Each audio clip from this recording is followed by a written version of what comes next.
전능하신 하나님 말씀 낭송 진리 추구에 관하여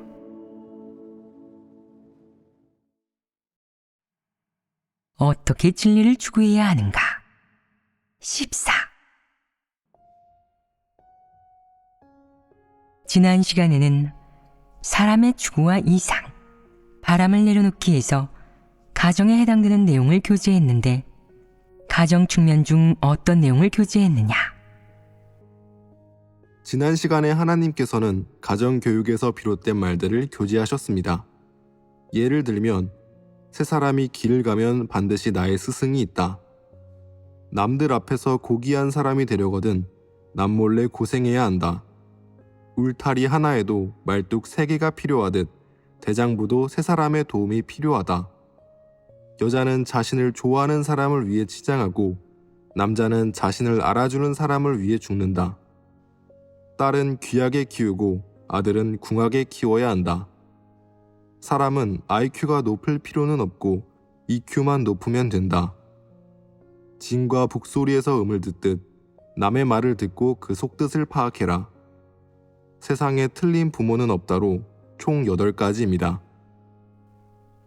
우리가 교제했던 가정으로부터 영향받은 것 내려놓기에 관한 내용은 사람에 대한 가정의 사상적 측면의 영향이나 교육과 연관되는데 어떤 내용은 구체적으로 교제했고 어떤 내용은 그저 언급만 하고 자세히 다루지는 않았다. 모든 사람에게 가정은 매우 중요한 곳이다. 한 사람이 추억을 남기고 성장하는 곳이자 여러 생각이 형성되기 시작하는 곳이기도 하다. 사람이 어떻게 처신하고 어떻게 일을 처리하는지, 어떻게 남들과 교류하고 어떻게 여러 일에 대처하는지, 여러 가지 일이 일어났을 때 어떤 판단을 내려야 하는지, 어떤 시선과 입장으로 이런 일들을 처리해야 하는지 등 다방면의 내용은 그것이 기초적인 것이든 구체적인 사상관점이든 기본적으로 가정의 교육에서 비롯된다. 사람이 정식으로 사회와 사람들 속으로 들어가기 전에 사람의 많은 사상관점의 뼈대가 모두 가정에서 형성된다. 그러니 모든 사람에게 가정은 매우 중요한 것이다. 그 중요성은 비단 사람의 육적인 성장에만 그치지 않는다. 더 중요한 것은 사람이 사회에 들어가기 전에 어떤 사상관점으로 사회와 사람들, 미래의 삶을 바라봐야 하는가에 관한 많은 것들을 가정에서 배운다는 점이다. 이런 사상관점이 성장기에 구체적이고 정확하게 정의되는 것은 아니다. 하지만 이런 다양한 사상관점, 처세의 방식과 법칙, 나아가서는 처세 수단의 가장 기본적인 골격은 사회에 진입하기 전에 이미 부모나 어른 혹은 특정 구성원으로부터 주입되고 영향받으며 물들어진다. 이런 것은 모두 가정에서 성장하는 동안 주입되고 물들어지고 영향받기 때문에 모든 사람에게 가정은 매우 중요하다. 물론 그 중요성은 사람이 사회나 사람들 속으로 성인의 생활과 삶에 진입하는 측면만 겨냥해서 하는 말인데 그저 육적인 삶이라는 측면에만 한정되는 것이다. 이를 통해 한 사람이 사회, 성인의 삶에 진입할 때 가정교육이 얼마나 중요한지 알 수 있다. 다시 말해 한 사람이 성인이 되어 사회에 들어간 후 그의 많은 처세 철학 중 상당 부분이 부모에게서 유전되거나 가족의 영향을 받는다는 말이다.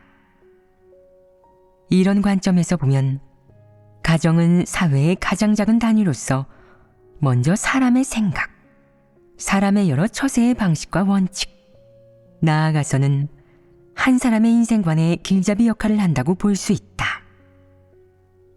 사람의 여러 사상관점, 사람의 처세 방식과 생존과는 부정적이기 때문에 그것은 진리에 부합하지 않고 진리와 무관하며 심지어는 진리에 위배된다고 할 수 있다. 그것은 하나님으로부터 비롯된 것이 아니기에 가정에서 받는 교육은 사람이 반드시 내려놓아야 하는 것이다. 가정교육으로 초래된 결과는 진리에 위배되고 진리에 부합하지 않으며 하나님에게 맞서는 것이다. 이런 측면의 본질에서 보면 가정은 사탄이 인간을 폐괴시켜 사람이 하나님을 부인하고 대적하며 잘못된 인생길을 걷게 하는 곳이라고도 할 수 있겠다. 이런 측면에서 볼 때 가정은 사회의 가장 작은 단위로서 사람이 처음으로 폐괴되는 곳이라고 할 수 있지 않겠느냐. 사탄이 사람을 폐괴시키고 사회 조류가 사람을 폐괴시킨다는 것은 그저 넓은 의미에서 그렇다는 것일 뿐, 좁은 의미에서 보면 사람이 처음으로 폐괴되고 부정적인 생각과 사악한 조류, 사탄의 관점을 받아들이게 하는 곳은 가정일 것이다. 좀 더 구체적으로는 사람이 받아들이는 이런 폐괴는 부모, 어른, 가정의 구성원, 그리고 가족 전체의 규칙, 가풍, 전통 등으로부터 비롯된다고 할 수 있다. 어쨌든 가정은 사람이 폐괴를 겪고 사탄의 사악한 생각과 사악한 조류를 받아들이는 최초의 장소이다. 가정은 사람이 성장기에 여러 폐괴된 생각과 사악한 생각을 받아들이기 시작하는 장소이다. 또한 사회라는 거대한 가정, 그리고 사회 조류 및 사탄은 하지 못하는 역할을 하는데, 사람이 사회나 사람들 속에 들어가기 전에 가정에서 이미 사탄의 사악한 조류에서 비롯된 여러 사상 관점을 받아들이게 한다는 것이다. 어쨌든 내가 갖고 있는 사탄에 속한 사상 관점의 발원지가 바로 가정인 것이다. 그러니 여러 잘못된 사상 관점을 내려놓으려면 사회에서 비롯된 일부 광범위한 잘못된 사상 관점을 분별하고 해부해야 하는 것 외에도 가정교육에서 비롯되는 여러 사상 관점이나 여러 처세 원칙을 분별하고 해부해야 한다. 왜냐하면 가정 자체는 전체 인류 사회의 일부분일 뿐 교회도 하나님 집도 아니며 천국은 더더욱 아니기 때문이다. 그것은 폐괴된 인간 사이에서 사회를 구성하는 가장 작은 단위이고, 이 가장 작은 단위 역시 폐괴된 인간으로 구성되어 있다.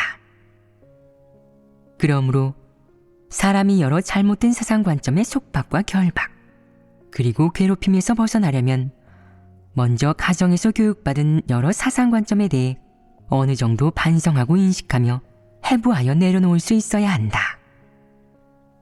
이것이 사람에 대한 가정교육을 내려놓는 한 측면의 정확한 실행 원칙이다. 얼마 전 우리는 사람에 대한 가정교육에 대해 교제하였는데, 사람의 인생관, 생존 법칙, 처세의 원칙과 방식, 혹은 사회 진입 시의 암묵적인 불문율과 같은 것과 관련된 내용이었다. 그럼 이런 내용에 해당되는 인생관에는 무엇이 있느냐? 사람은 이름을 남기고 짐승은 가죽을 남긴다. 사람은 체면으로 산다를 예로 들 수 있다. 가정이 사람에게 주입한 처세 원칙에는 무엇이 있었느냐? 화합은 귀하고 인내는 고귀하다. 한순간을 참으면 무사 평온하고 한 발 물러서면 세상이 넓어 보인다. 가 있다. 또 무엇이 있었느냐?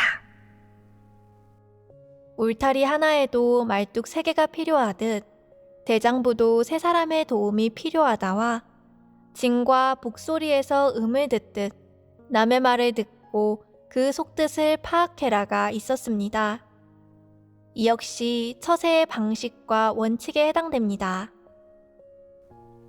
사회에 불문율과 같은 종류는 없었느냐? 모난 돌이 정 맞는다가 아니었느냐? 말이 많으면 실수하기 마련이다. 이 말도 마찬가지이다. 또 무엇이 있느냐? 그 사람의 방법으로 그 사람을 다스리다가 있습니다. 그것도 맞지만 우리가 지난번에 교제한 내용은 아니다. 그리고 부모가 늘 하는 말이 있다.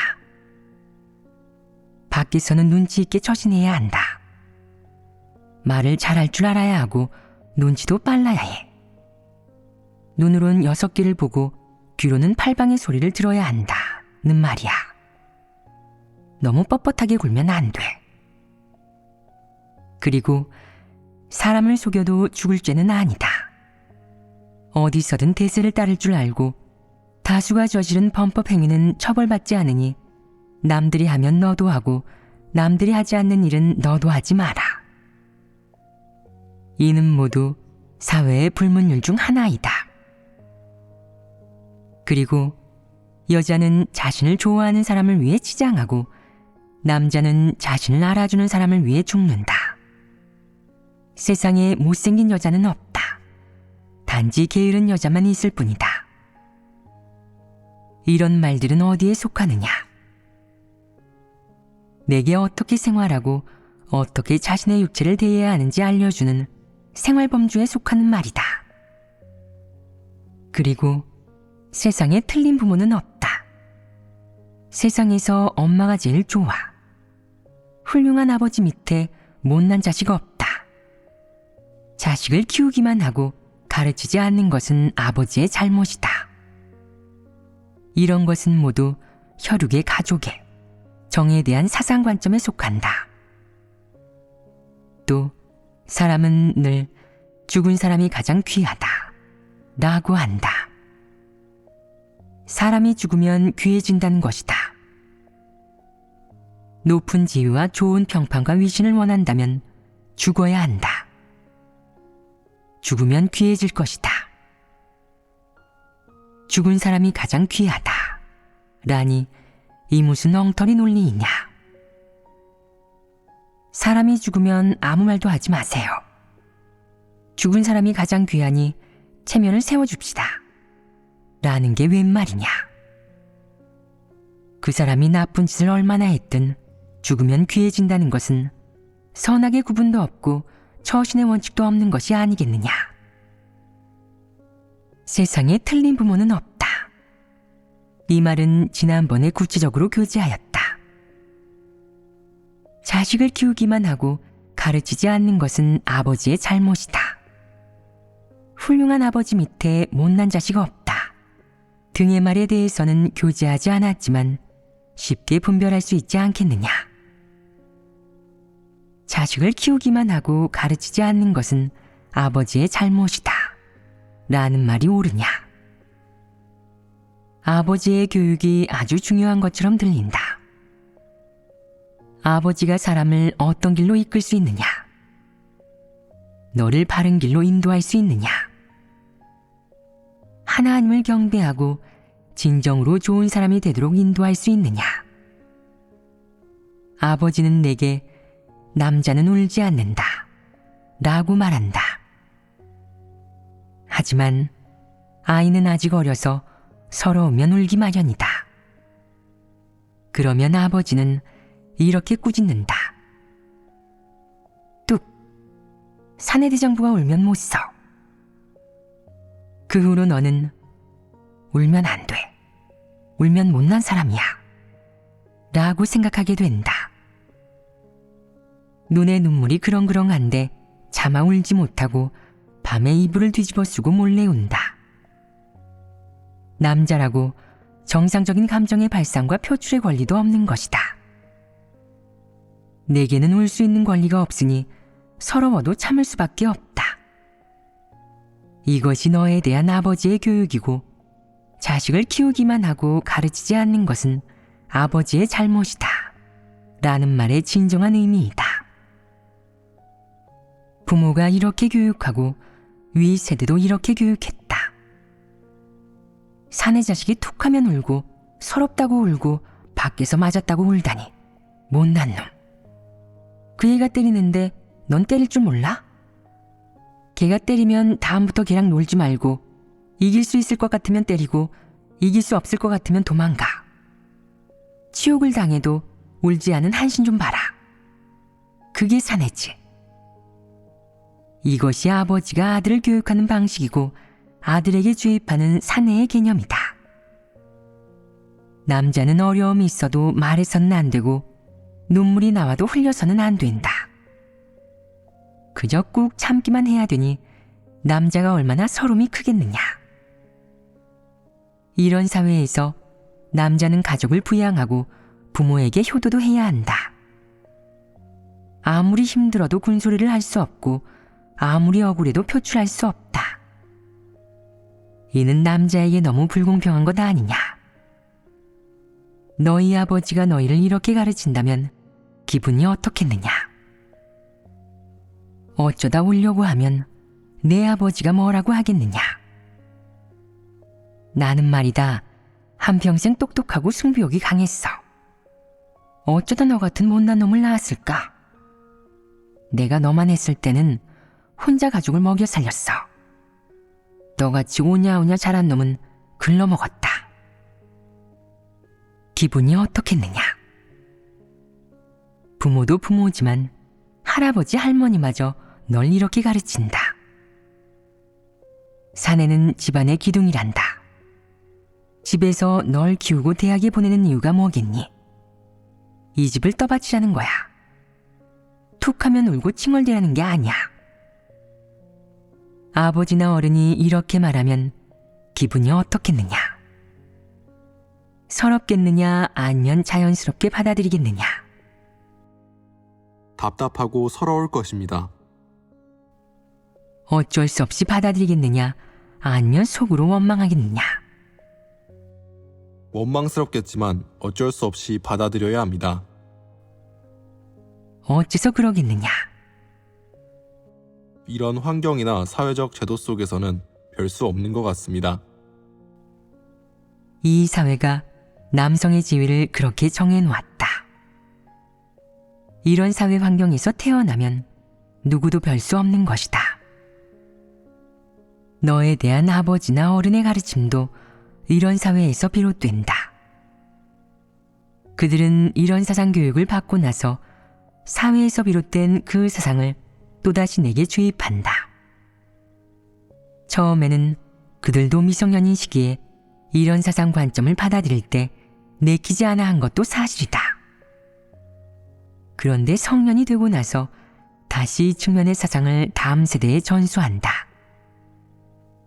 그들은 다음 세대가 이런 사상 관점을 받아들여야 하는지, 이런 사상 관점이 올바른 것인지 생각하지 않는다. 왜냐하면 그가 그렇게 자라왔기 때문이다. 그의 생각엔 사람은 그렇게 살아야 한다. 서러운 건 별거 아니고 중요한 것은 이런 사상을 받아들이고 나면 사회에 발붙일 수 있고 남들에게 무시당하지 않는다는 것이다. 어째서 그들도 그런 서름을 받고 너처럼 답답해하고 원망하였는데도 이런 사상 관점을 너에게 전수하려는 것이겠느냐. 이유 중 하나는 그들이 사회에서 비롯된 여러 사상 관점을 너무나도 자연스럽게 받아들였고 이런 사상 관점 덕분에 사회 조류에 녹아들어 사회에 발붙일 수 있었기 때문이다. 모두가 이런 사상 관점을 지침과 준칙으로 삼고 살아가기 때문에 아무도 이에 대해 의구심을 갖거나 타파하고 저버리려 하지 않는다. 이것이 한 측면인데 생존을 위한 것이다. 다른 한 측면 역시 가장 중요한 측면이다. 즉, 사람에게 긍정적인 사물과 부정적인 사물을 분별하는 능력이 없다는 것이다. 어째서 없겠느냐? 사람이 진리를 깨닫지 못하고 사람의 생존이나 처세, 혹은 사람이 가는 길과 연관된 올바른 사상 관점을 전혀 갖추지 못했기 때문이다. 사람이 이 사회에 적응하고 융화되려면, 그리고 이 사회에서 이 사람들 속에서 살아가려면 반드시 자이든 타이든 사회가 정해준 여러 가지 처세 원칙이나 불문율을 받아들여야 한다. 사람이 적응하는 목적은 사회에 발붙이고 살아가려는 것인데 진리를 깨닫지 못하니 사회에서 비롯되는 이런 처세 원칙과 불문율을 선택할 수밖에 없는 것이다. 그 때문에 남자의 경우 아버지가 남자는 울지 않는다, 라고 가르치면 속으로는 서럽고 불만을 터뜨리고 싶지만 달리 반박할 방법이 없다. 그의 말을 분별하지 않고 결국 받아들이는 이유는 바로 아버지 말씀이 귀에 좀 거슬리고 듣기 좋은 소리는 아니야. 그리고 그런 말씀을 받아들이는 게 어느 정도 내키지는 않아. 하지만 아버지는 다나 잘 되라고 그러시는 것이니 받아들여야 해. 라고 생각하기 때문이다. 양심과 효심으로 인해 사람은 울며 겨자 먹기로 이런 사상 관점을 받아들인다. 어떤 측면의 가정교육이든 사람은 이런 내적 상태에서 이런 방식으로 끊임없이 주입받고 결국 어쩔 수 없이 받아들이게 된다. 사람이 끊임없이 받아들이는 과정에서 이런 잘못되고 부정적인 사상 관점은 조금씩 사람의 내면 깊숙이 젖어들거나 사람의 사상 관점에 서서히 젖어들어 사람이 처세하는 다양한 근거로 변모한다. 이 과정은 구체적으로 말하면 사람이 폐교를 겪는 과정이라고 할 수 있다. 그것은 잘못된 사상 관점을 받아들이는 과정이 곧 사람이 폐교를 겪는 과정이기 때문이다. 그렇다면 사람은 누구에게 폐교되었느냐? 추상적으로 말하면 사탄에게, 그리고 사악한 조류에 의해 폐교되었다. 구체적으로 말하면 가정에 의해 폐교되었고, 좀 더 구체적으로는 부모에게 폐교되었다고 할 수 있겠다. 이 말을 10년 전에 했다면 너희는 아마 받아들이지 못하고 나를 적대시했을 것이다. 하지만 이제는 너희 중 다수가 이성적으로 이 말이 옳다고 생각하고 아멘 할 것이다. 그렇지 않으냐? 어째서 이 말이 옳겠느냐? 사람은 체험하는 과정에서 차츰 느껴야 한다. 구체적으로 깊이 있게 느끼고 제대로 체험할수록 너는 이 측면의 말에 더욱 동조할 것이다. 가정교육에서 사람의 처세에 관련된 불문율은 이외에도 많을 것이다. 나쁜 마음은 먹지 말되 경계심은 가져라. 넌 어리숙하고 고지식해. 라는 부모의 말처럼 말이다. 부모는 항상 이렇게 말한다. 심지어 어른들은 내 귀에 못이 박히도록 이런 말을 하곤 한다. 좋은 사람이 되거라. 남을 해치면 안 되겠지만 그래도 경계심은 가져야 한다. 사람은 모두 나쁘니까 내게 듣기 좋은 말만 하는 사람의 겉모습만 보지 마라. 뒤에 어떤 꿍꿍이가 있을지 모른다. 사람 속은 청길물 속이다. 용이나 호랑이는 그려도 그 뼈는 그리기 어렵듯이 사람의 얼굴은 알더라도 마음은 알 수 없다. 이 말에 일리가 있느냐? 문자적으로 보면 한마디 한마디가 틀림이 없다. 남들이 속으로 어떤 생각을 하는지, 사람의 마음이 흉악한지 선량한지 알 길이 없다. 한 사람의 영혼을 사람은 꿰뚫어 볼 수 없는 것이다. 이 말의 표면적인 의미는 맞지만 이는 단지 하나의 도리에 불과하다. 사람이 이 몇 마디 말을 토대로 정리할 수 있는 처세 원칙은 결국 무엇이겠느냐?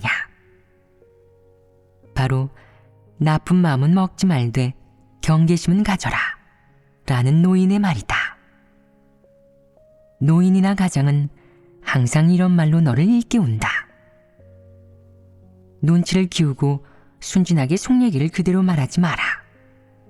남을 경계하고 조심할 줄 알아야 한다. 아무리 좋은 친구라도 너무 깊게 사귀지 말고 마음을 주거나 목숨까지 걸지는 말아야 한다. 노인의 이런 권고의 말이 옳으냐? 옳지 않습니다. 모두 사람에게 기만적인 방법을 가르치는 것입니다. 이론적으로 취지는 좋다. 내가 위험한 지경에 빠지지 않게 보호하고 너를 해치고 속이려는 자들로부터 보호하며 내 육적인 이익과 내 신변의 안전을 보호하고 내 생명을 보호하기 위함이다. 또한 내가 어떤 골치 아픈 일이나 송사에 휘말리지 않도록 하며 그 어떤 시험에 빠지지도 않고 평안하고 순조롭게 하루하루를 즐겁게 보내도록 하기 위함이다.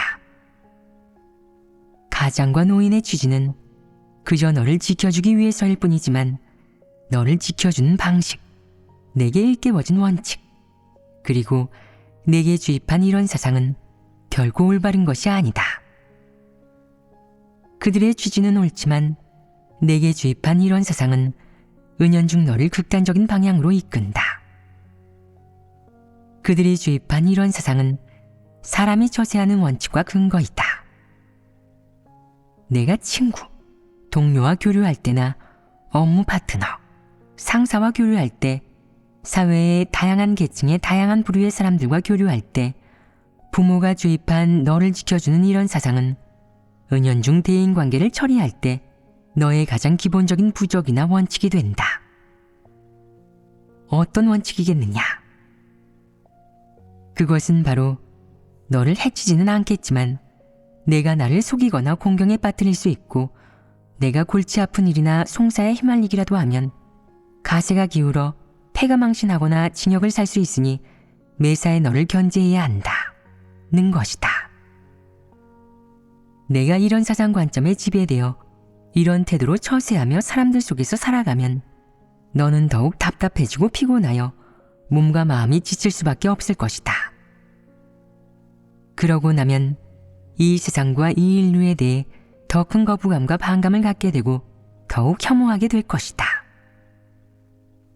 다른 사람을 혐오하는 동시에 자기 자신도 경멸할 것이다. 자신이 사람답게 살지 못하고 사는 게 힘들고 억눌린다고 생각할 것이다.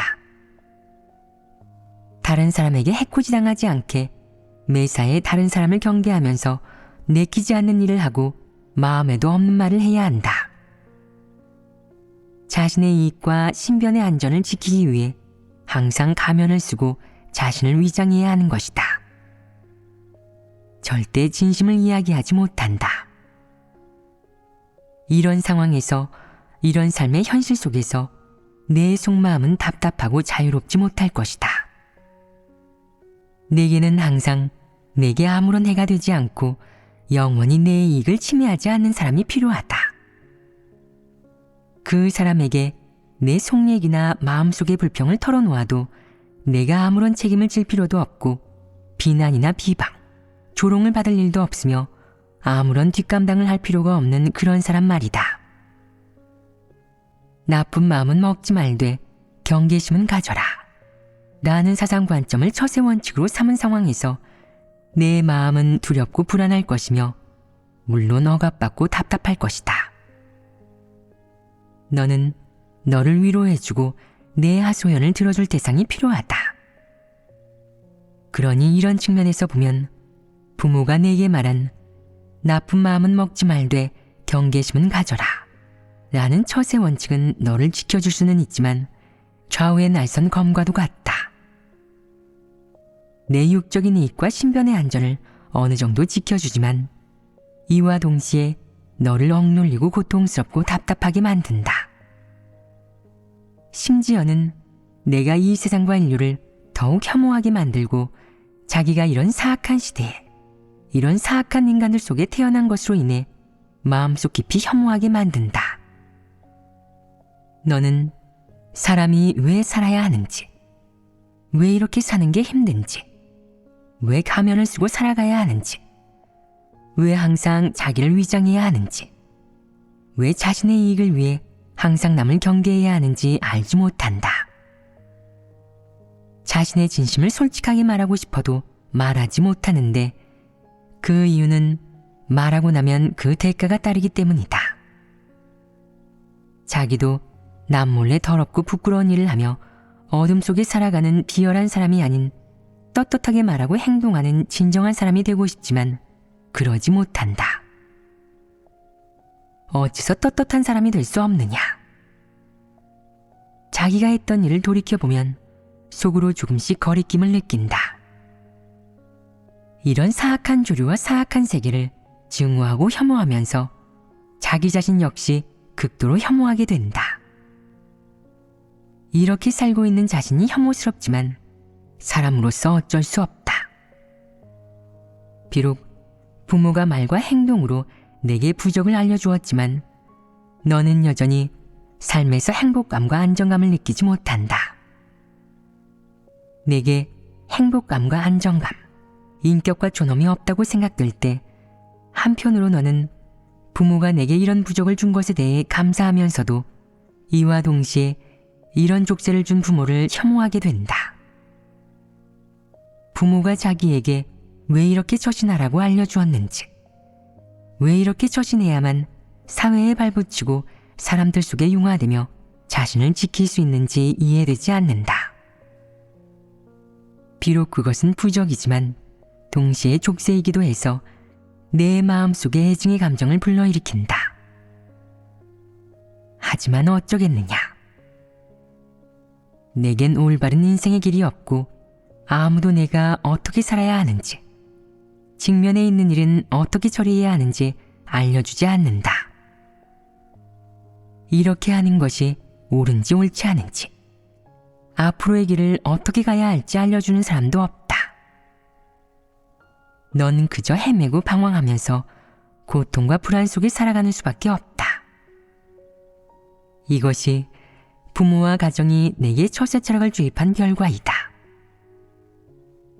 단순한 사람이 되겠다는 너의 가장 단순한 소망, 즉 이런 처세 수단 없이 떳떳하게 살 수 있는 사람이 되고자 하는 소망도 실현되지 못해 그저 옹졸하게 살고 뜻을 굽히며 살고 자신의 체면을 위해 살 수밖에 없다. 또 다른 사람을 경계하기 위해 자기를 강하게 만들어야 하고 남에게 무시당하지 않기 위해 자기가 강한 척, 잘난 척, 굉장한 척, 대단한 척 할 수밖에 없는 것이다. 너는 이렇듯 본심에 어긋나게 살 수밖에 없는데 이는 너 자신을 혐오하게 만들 것이다. 하지만 어쩔 수 없다. 왜냐하면 너는 이런 처세 방식과 처세 수단에서 벗어날 길도 능력도 없기 때문이다. 너는 가정과 부모가 가르쳐준 사상에 지배될 수밖에 없는 것이다. 사람은 모두 이렇게 자기도 모르는 사이에 가정과 부모로부터 주입된 사상에 의해 농락당하고 통제당한다. 왜냐하면 사람은 진리를 깨닫지 못하고 사람으로서 어떻게 살아야 하는지 깨닫지 못해 운명의 삶을 맡길 수밖에 없기 때문이다. 비록 양심의 지각이 조금 있고 사람답게 살면서 모든 사람과 공평하게 지내며 경쟁하고 싶은 소망이 조금은 있지만 내게 어떤 소망이 있든 너는 가정에서 배운 여러 사상관점의 영향과 통제에서 벗어날 수 없다. 결국 너는 나쁜 마음은 먹지 말되 경계심은 가져라 라는 가정에서 물든 사상관점으로 돌아갈 수밖에 없다. 달리 내가 갈 수 있는 길이 없기 때문이다. 선택의 여지가 없는 것이다. 이는 모두 사람이 진리를 깨닫지 못하고 진리를 얻지 못해 초래되는 결과이다. 물론 부모는 용이나 호랑이는 그려도 그 뼈는 그리기 어렵듯이 사람의 얼굴은 알더라도 마음은 알 수 없다 라며 내게 다른 사람을 경계하는 방법을 가르친다.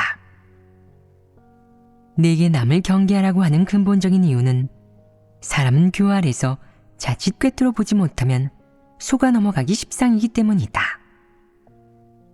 그의 내면이 겉모습과 일치하라는 법은 없다. 겉으로는 의롭고 착한 사람이라도 내면은 뱀이나 정갈처럼 악독할 수 있고 겉으로는 이미 도덕이라는 말을 입에 달고 살면서 아주 듣기 좋은 말로 인의의 지신을 설파하지만 내면이나 영혼 깊은 곳은 몹시 더럽고 졸렬하며 천박하고 사악할 수도 있다. 그러니 너는 부모가 주입한 사상관점에 따라 사람을 대하며 함께 지낼 수밖에 없는 것이다. 나쁜 마음은 먹지 말되 경계심은 가져라. 용이나 호랑이는 그려도 그 뼈는 그리기 어렵듯이 사람의 얼굴은 알더라도 마음은 알 수 없다. 이는 부모가 내게 주입한 가장 기본적인 처세 원칙이자 남을 경계하거나 대하는 준칙이기도 하다. 부모의 취지에서 보면 너를 보호하고 내 몸을 스스로 지키게 하기 위함이지만 다른 관점에서 보면 이런 말과 사상 관점은 내가 더욱 이 세상을 험악하게 느끼고 사람을 신뢰하지 못하게 만든다. 또 내 내면 깊은 곳으로부터 사람에 대해 아무런 호감을 느끼지 못하게 만든다. 하지만 대체 어떻게 사람을 분별하고 대해야 하는지, 함께 지내도 되는 사람은 어떤 사람들인지, 사람 간에 있어야 하는 정당한 관계는 무엇인지, 어떻게 원칙대로 사람과 함께 지내야 하는지, 남들과 어떻게 평등하고 화목하게 지낼 수 있는지에 대해 부모는 전혀 모르고 있다. 그들은 그저 계략과 수단, 갖은 불문율과 처세 수단으로 남들을 경계하고 이용하며 통제함으로써 다른 사람의 해코지로부터 자신을 보호하려는 목적만 알 뿐이다. 설령 남이 자기 때문에 피해를 본다 한들 그가 얼마나 고통스러울지는 신경 쓰지 않는다. 부모는 이런 사상 관점을 자녀에게 가르치고 이와 함께 처세 수단만을 주입한다. 그저 수단만 가르칠 뿐이다. 이 수단에는 무엇이 있겠느냐? 여러 계략과 불문율, 아부하는 요령, 자기 이익을 지키는 방법, 자기 이익을 불리는 방법이 있다. 이런 원칙이 진리이겠느냐? 사람이 걸어야 할 바른 길이겠느냐? 바른 길이라고는 하나도 없다. 그렇다면 부모가 내게 주입한 이런 사상의 본질은 무엇이냐? 그것은 진리에 부합하지 않고 바른 길도 긍정적인 사물도 아니다. 그럼 도대체 무엇이란 말이냐? 전부 우리를 폐괴시키는 사탄의 철학입니다.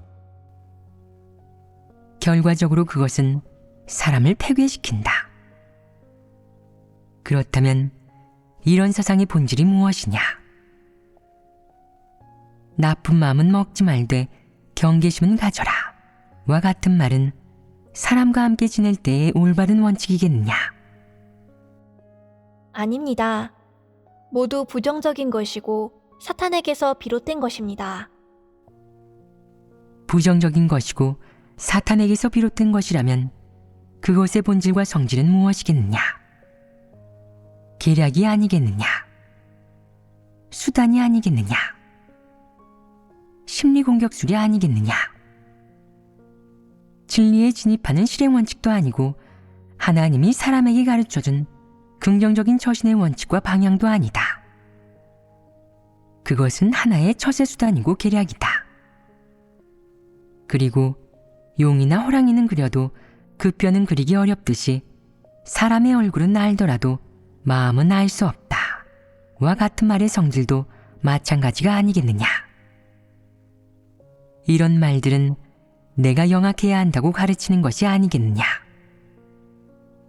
그렇게 단순하고 순진하며 솔직하게 처신하지 말고 남들이 단번에 눈치채지 못하도록 꿍꿍이가 있어야 한다는 말이 아니겠느냐? 이런 사상 관점이 내게 가져다준 구체적인 처세 원칙 역시 내가 남들과 함께 지낼 때 수단이 있어야 하고 심리를 공략할 줄 알며 그때그때 사람들 사이에서 통용되는 불문율을 배워야 한다고 하지 않느냐? 어떤 사람은 말한다. 부모가 이런 말들을 알려주는 것은 남을 경계하고 사람을 바라보는 법을 배워야 한다는 것입니다. 그들이 내게 사람 바라보는 법을 알려주었느냐? 그들이 내게 사람 바라보는 법을 알려준 것이 아니다. 사람마다 올바른 원칙에 따라 대하라고 알려주는 것이 아니라 각 사람의 필요와 수단에 맞게 상응하는 음모와 계략을 취하라고 알려준다. 예를 들면 내 직장의 사장과 상사가 사악하여 여색을 밝히는 것을 보고 생각한다. 겉보기엔 무척 바르고 떳떳한 사장님인 줄 알았는데 사실 속으론 여자를 밝히는구나. 영혼 깊이 저런 인간이었네. 좋아. 그 정도 비유는 맞춰드려야지. 괜찮은 여자 있으면 꼬셔서 사장님한테 소개해드리고 점수 좀 따야겠다. 이것이 처세수단 아니겠느냐. 예를 들어 이용 가치가 있어 보이는 사람이 있으면 교류하는데 호락호락한 사람이 아니면 너는 고민할 것이다. 저 사람한테 알랑방귀 좀 끼워야 하니 호응 좀 잘해줘야겠다. 그가 오늘 날씨 좋네요 라고 하면 너는 말한다. 오늘 날씨 끝내주네요. 내일도 좋대요. 그가 오늘 날씨 진짜 추운데요 라고 하면 내가 대답한다. 그러게 말이에요. 왜 이리 얇게 입으셨어요? 제 점퍼 드릴 테니 몸 좀 녹이세요. 그가 하품하면 곧바로 베개를 가져다 주고 약병을 들면 바로 물을 따라준다. 그가 식사를 마치고 저쪽에 앉으면 얼른 차를 따라준다. 이것이 처세수단이 아니겠느냐.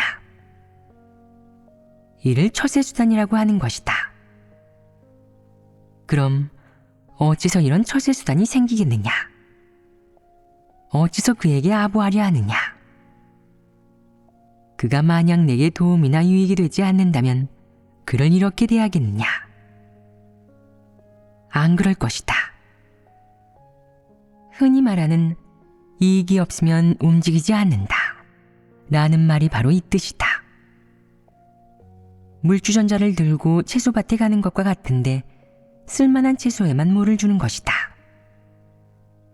자기에게 도움이 되는 사람이 있으면 제 발로 찾아가 아부를 떨지만 그가 자리에서 물러나거나 해직되면 꽃이 시들면 오던 나비도 안 오듯 그 즉시 상대도 하지 않는다. 그에게서 전화가 와도 끊거나 통화 중인 척 받지 않는다. 그가 오늘 날씨 좋네요 라고 인사를 건네면 너는 아, 네, 그럼 이만. 다음에 또 연락하죠. 언제 한번 밥 살게요 라고 얼버무린다. 예의상 인사치레만 할 뿐 시간이 지나면 상대도 하지 않고 연락도 하지 않는다. 관계를 정리해버리는 것이다. 부모가 내게 주입한 여러 사상관점이 사람의 마음속에 보이지 않는 보호벽을 세우고 동시에 사람에게 기본적인 처세법이나 생존법도 주입한다. 그로 인해 사람은 양면적인 수법을 쓰는 법, 사람들 속에 융화되는 법과 사회에 발붙이는 법, 남들에게 무시당하지 않는 법을 배우게 된다. 비록 내가 사회에 들어가기 전에는 어떤 일이 생겼을 때 어떻게 해야 하는지 구체적으로 가르침받지는 않았지만 너의 이런 처세의 방식과 원칙에 대한 부모나 가정의 영향으로 인해 너는 기본적인 처세관과 처세원칙을 갖게 된다. 이 기본적인 처세관과 처세원칙이 무엇이겠느냐? 내가 가면을 쓰고 다른 사람과 교류하거나 그 사람들 속에서 살아가는 법을 배우는 것이다. 그럼으로써 궁극적인 목적은 자신의 명예와 이익을 보존하는 동시에 자신이 원하는 명예와 이익을 얻거나 기본적인 신변의 안전을 보장받는 것이다. 부모로부터 주입받은 이런 사상관점 혹은 여러 처세수단에서 보면 부모는 결코 좀 더 존엄이 있는 사람으로 사는 법, 진정한 사람이 되는 법, 제대로 된 피조물이 되는 법, 진리를 갖춘 사람이 되는 법을 가르치지 않았다는 것을 알 수 있다.